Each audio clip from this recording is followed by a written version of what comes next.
मामा जी इस बात से थोड़े परेशान हुए और बोले, अब क्या करे भैया, अब कैसे क्या होगा,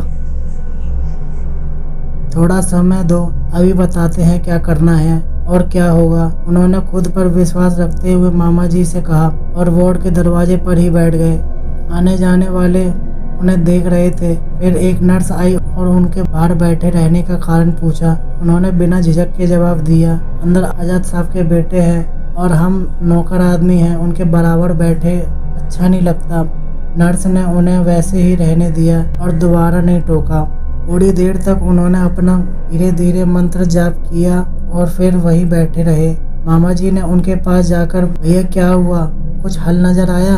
यह शक्ति बहुत विकट है, 12:30 बजे तक अगर ये लड़का बच गया तो फिर ये नहीं मरेगा अपने बुढ़ापे तक। अभी इस तरह की शक्ति से हम टक्कर नहीं ले सकते। यह इसका वक्त चल रहा है जिसमें यह बहुत ज़्यादा ताकतवर है। यह हमको अंदर नहीं घुसने दे रहा, ना हम भी इसे बाहर निकलने देंगे। हम भी यही डेरा जमाए रहेंगे, देखते हैं कितने खेल दिखाता है। इतना कहकर वो फिर से अपने किसी मंत्र को शांति से पढ़ने लगे और मामा जी वापस जाकर बैठ गए। समय 10 बज रहे थे। अब सबको इंतजार था तो सिर्फ 12:30 बजे तक के समय के बीतने का। सब अपने अपने तरीके से भगवान से प्रार्थना कर रहे थे।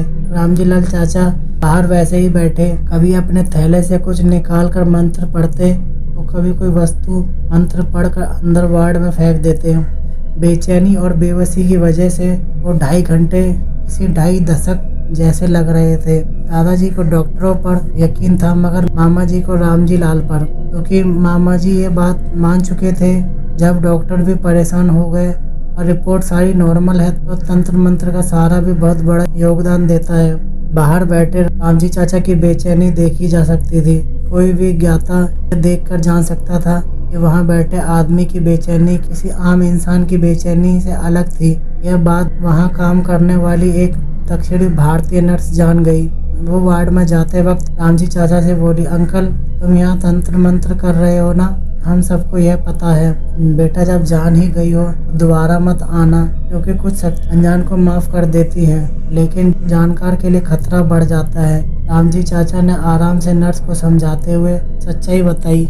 वो नर्स यह बात सुनकर डर गई और दोबारा उस जगह पर दिखाई नहीं पड़ी। मामा जी और रामजी चाचा पर मानसिक दबाव बनता जा रहा था। एक चूक या लापरवाही अगर होती तो 2 जाने जाती, एक जो पहले से गिरफ्त में थे और दूसरी जो उससे टक्कर ले रही थी। इसी तरह से तो 12 बजे तक का समय कट गया। बुआ जी और फूफा जी खाना लेकर अस्पताल आ चुके थे, लेकिन अब जैसे तैसे उसका प्रबल समय खत्म हो रहा था। उस शक्ति ने अपना खेल दिखाना शुरू कर दिया। भैया की सांसें ऊपर नीचे होने लगी, आंखें पलट गई, आंखों की पुतली दिखाई नहीं दे रही थी। हाथ पैर झटके खाने लगे और डॉक्टर को बुलाया गया। जल्दी से जल्दी 3-4 डॉक्टर और प्रोफेसर अंदर आए और बाकी सबको बाहर कर दिया गया। डॉक्टर अपनी पूरी कोशिश करने लगे थे। उधर रामजी चाचा कोई कसर नहीं छोड़ रहे थे। उनके मंत्रोच्चारण लगातार चल रहे थे। बुआ जी का रो रो कर बुरा हाल हुआ जा रहा था। डॉक्टरों ने भैया के हाथ पैर पकड़े और एक डॉक्टर उनके सीने को लगातार दबा रहा था अपना पूरा जोर लगाकर। अभी अचानक अंदर भैया के चिल्लाने की आवाज आई, मम्मी मम्मी। यह सुनकर बुआ जी तुरंत वार्ड की तरफ दौड़ पड़ी, मगर रामजी चाचा ने उन्हें अंदर जाने से मना कर दिया। पूरे 24 घंटे के बाद भैया की आवाज आई थी, इसलिए वो अंदर जाने पर आमदा हो गई। रामजी चाचा ने मामा जी से कहकर उन्हें वहीं रोक दिया और समझाया कि अगर ये अंदर चली गई तो फिर ये लड़का तो बच जाएगा, मगर हम इनको नहीं बचा पाएंगे, क्योंकि अंदर से जो आवाज़ आ रही है वो छलावा है किसी और को अपना शिकार बनाने के लिए तुम्हारे परिवार से। तुम्हारा लड़का तो अभी भी बेहोश है। रामजी चाचा के लिए यह परीक्षा की घड़ी थी। दूसरी तरफ डॉक्टरों को इस बात से थोड़ी सी आशा नजर आई और वह अपने पूरे दिल जान से जो हो सकता था कर रहे थे। उन्हें लगा कि अगर ये लड़का घर वालों को बुला रहा है तो ये ठीक होने की कगार पर है और इसे कोई मानसिक चोट भी नहीं है। थोड़ी देर तक उनका यह सारा ट्रीटमेंट चलता रहा। उसके बाद भैया को ऑक्सीजन लगाकर बेहोशी में ही छोड़कर सारे डॉक्टर बाहर आ गए। दादाजी से कहा, भैया ने अपनी याददाश्त खोई नहीं है, इसका मतलब कि अब दोबारा होश आने में शायद सब ठीक हो जाएगा। फिलहाल वो जितनी देर सोता है उसे सोने दे, बिल्कुल भी डिस्टर्ब ना होने दे। दादाजी ने डॉक्टरों को धन्यवाद किया। समय 12:25 हुए थे। अभी 5 मिनट तक रामजी चाचा की परीक्षा बाकी थी। रामजी चाचा ने किसी को 5 मिनट के लिए अंदर जाने से रोक दिया। अपने थैले में से कुछ राख निकाली और अंदर वार्ड में फेंक दी। फिर ना जाने किससे अंदर वार्ड में देखते हुए धीरे धीरे बात कर रहे थे, जैसे कि अंदर कोई खड़ा हो। आगे 5 मिनट तक वो कुछ बात सी करते रहे। उसके बाद जैसे ही 12:30 बजे के आंकड़े को घड़ी ने छुआ, उन्होंने वार्ड के अंदर लपक से कुछ पकड़ा, जैसे कि कोई इंसान साधारण मक्खी को पकड़ता है। इसके बाद अपने थैले में कुछ काले धागे जैसा निकालकर मंत्र पढ़ते हुए अपने हाथ पर बांध लिया और मामा जी से सबको लेकर अंदर जाने को कहा और खुद बाहर चले गए और कह दिया कि कोई भी मेरे पीछे ना आए, खासकर इस खानदान का। उन्होंने दादाजी की तरफ इशारा करते हुए कहा। उनकी यह बात सुनने के बाद सब सीधा वार्ड की तरफ दौड़ पड़े अपने बेसुध बेटे को देखने के लिए। सबके दिल में अब एक आशा थी, मगर किसी आशंका ने अभी भी सबके चेहरे पर छाया डाल रखी थी। सब बैठे सिर्फ भैया के होश में आ जाने का इंतजार कर रहे थे। वहां से निकलने के बाद रामजी चाचा दोबारा लौटकर अस्पताल नहीं आए, मगर उन्होंने एक वार्ड के कर्मचारी से खबर भिजवा दी थी, वो मामा जी से बाद में मिलेंगे।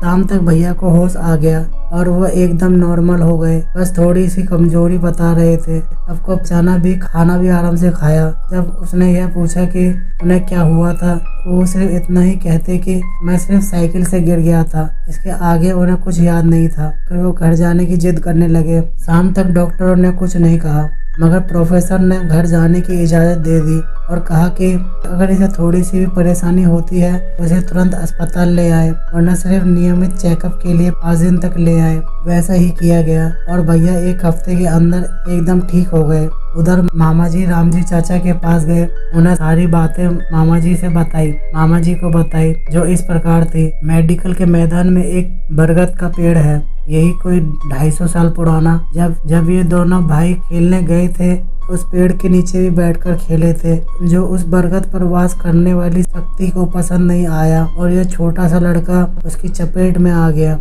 वैसे वो शक्ति चाहती तो दोनों को ही वहीं पर खत्म कर सकती थी, मगर दोनों बच्चे हैं, इसलिए उसने सिर्फ परेशान किया सबको। इतना ही नहीं, वो जिंदगी भर के लिए इसे परेशान करना चाहती थी। उसका असर ये होता कि ये अपने बुढ़ापे तक, जब तक इसकी जिंदगी है तब तक उसी हालत में बेसुध पड़ा रहता, जिंदा लाश की तरह। मामा जी ने पहले सुना और फिर एक प्रश्न किया, तो फिर रामजी भैया इसे काबू कैसे किया? उन्होंने इसका जवाब भी दिया। ये शक्ति यहाँ जब इस जगह पर घूमती है आज़ाद होकर, कोई इसे यहाँ से ना हटा सकता है और ना ही इसे पकड़ सकता है। पहले तो हमने उसे वार्ड में बांध दिया जिससे वह बाहर ना आ सके।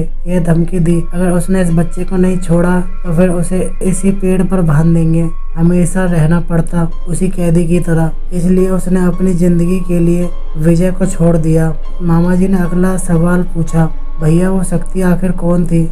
इस सवाल पर रामजी चाचा ने मौन खींच गए और मामा जी बार बार पूछने लगे। मामा जी के पूछने पर सिर्फ इतना ही कहा, आम आदमी के लिए इसका नाम लेना ठीक नहीं है। उसने मुझसे वचन लिया कि मैं इसका अस्तित्व किसी को ना बताऊं, मगर सिर्फ इतना जान लो कि वो शक्ति भ्रम के आसपास की थी। ये सुनकर मामा जी का गला सूख गया और उन्होंने आगे कोई प्रश्न नहीं किया, बस थोड़ी देर वहां रुके, वापस घर चले गए। मुझे ये घटना मामा जी ने बताई थी। मैंने रामजी चाचा की क्रिया के बारे में पूछा तो उन्होंने कहा कि रामजी चाचा ने किसी के साथ अपने राज न बांटने के लिए यह बात बताना मुश्किल है। जब मैंने उन्हें पूछा कि भ्रम क्या होते हैं तो उन्होंने मुझे सिर्फ इतना बताया कि बरगद के पेड़ का अस्तित्व इन भ्रम पर ही निर्भर करता है। इसलिए कभी भी मेरा उस तरफ आना जाना हो तो उस बरगद के पेड़ जय कर लूं, एक शक्ति नहीं, एक 250 साल पुराना बुजुर्ग समझकर। आज भी अक्सर आते जाते मुझे वो पेड़ दिख जाता है तो सिर्फ जय हो के सिवा